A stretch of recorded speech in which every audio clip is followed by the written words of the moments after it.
Hello mga kapengyo, it's me, Jem Whitey Vlogs. So for today's video, ay share ko sa inyo kung paano mag-cash in sa GCash gamit ang FastPay app. So if you're interested, just keep on watching.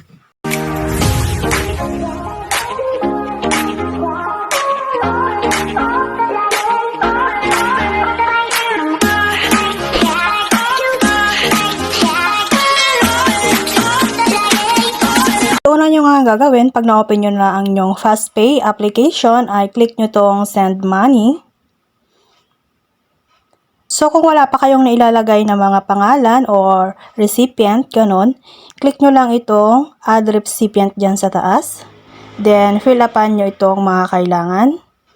Yan, fill upan nyo lang yan. And then add payout channel, check nyo lang yan. Madali lang naman lahat ng fill upan dito.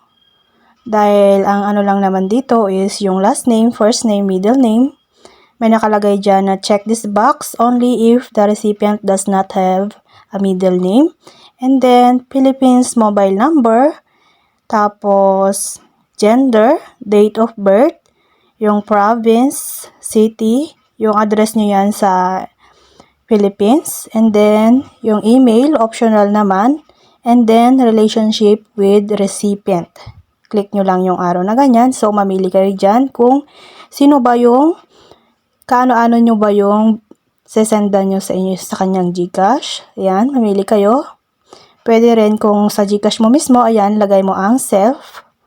Ayan, bahala ka na maglagay dyan. I-okay mo lang kapag, tapos na. Ganyan, mamili ka na lang. And then, kapag okay na lahat dyan, ayan nga, click nyo na yung add payout channel. So, ang kakash inan ko ngayon ay ang aking sariling GCash. So, dahil meron naman na akong information dito, ayan, may nakikita nyo dyan. Mamili lang ako dyan kung sa aking GCash or sa bank. Dahil nga sa GCash, ito ang pipiliin ko. Click ko lang yung send. And then, ayan, nandyan na yung mga information ko na niregister ko noon. And then, ang ilalagay mo na lang dito o sasagutan mo na lang ay itong purpose. Click mo lang yung arrow, and then mamili ka lang dito. Yan, family living expense, okay na yan. And then next na natin, or kung gusto nyo, double check nyo muna ang yung GCash number.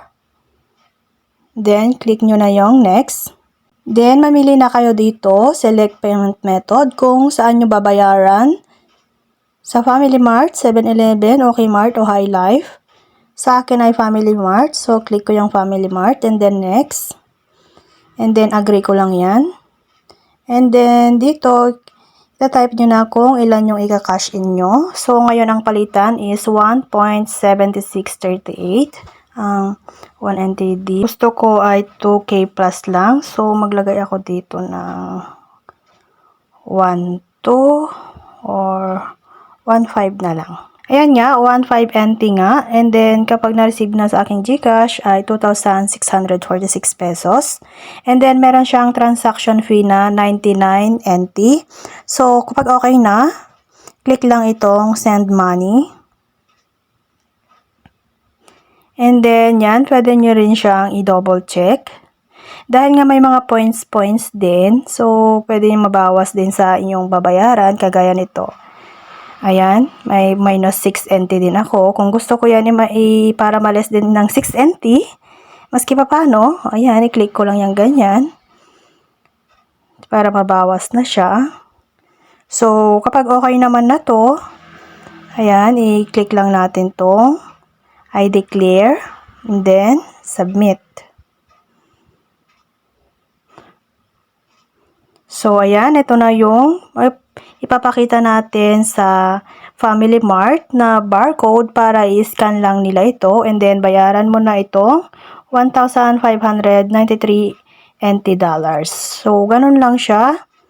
Kailangan mo na itong ipunta sa Family Mart kasi itong barcode ay change every 30 minutes siya. Pagbayad na nga ako sa Family Mart. So, dito tayo ngayon sa aking FastPay app at i-check natin sa history yung aking binayaran.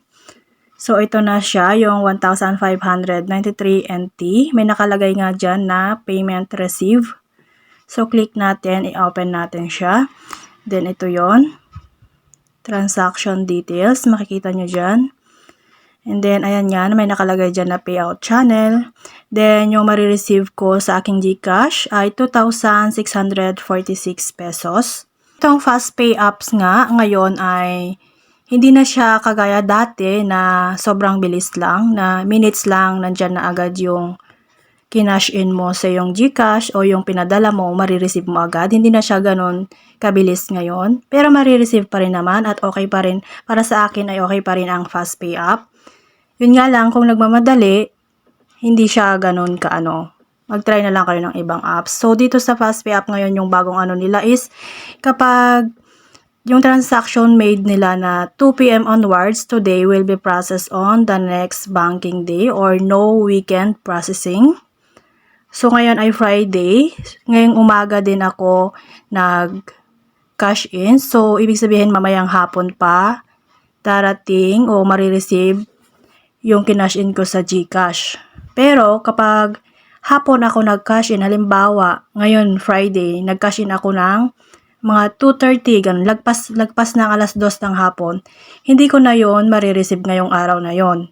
Sa next banking hours na yon, so ibig sabihin, dahil lang Friday, sa Lunes ko na marireceive yon sa GCash ko. At Saturday at Sunday din ay hindi pwede dahil walang bangko, so hindi mo rin yon marireceive.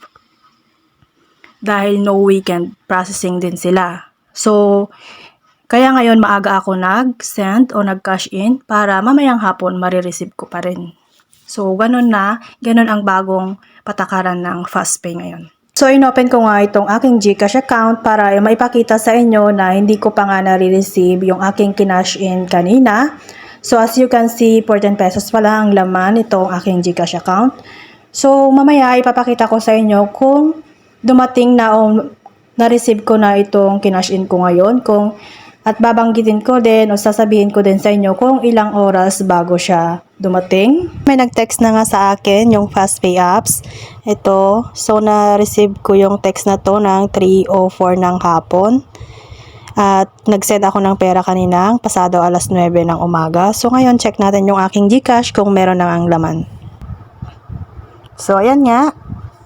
Dumating na ang aking kinash in kaninang umaga. So, ganun nga ang FastPay apps. Hindi na siya ganun kabilis, pero okay pa rin. Kasi hintayin mo lang siya ng ilang oras.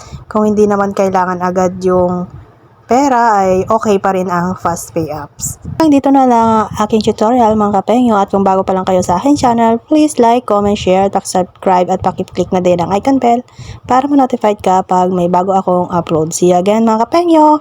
Bye-bye! God bless!